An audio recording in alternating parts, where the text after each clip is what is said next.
How to enable or disable NSFW content on Reddit. Want to control whether NSFW content shows up on your Reddit profile? Here is how to turn it on or off in just a couple of steps. Let's go. First things first, go to your browser and type www.reddit.com and log in if you haven't already.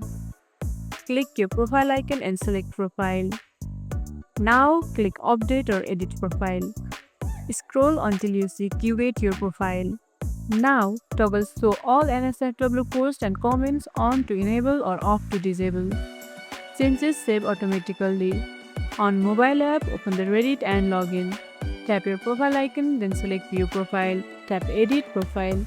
Scroll down to curate your profile. Under Content and Activity, toggle NSFW on or off. Finally, exit. Your settings are saved instantly.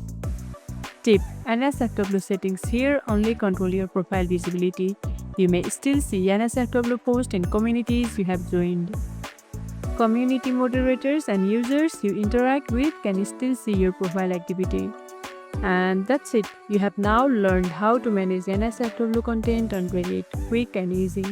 If you found this tutorial helpful, don't forget to like this video, subscribe and tap the bell icon so you never miss an update. See you in the next one.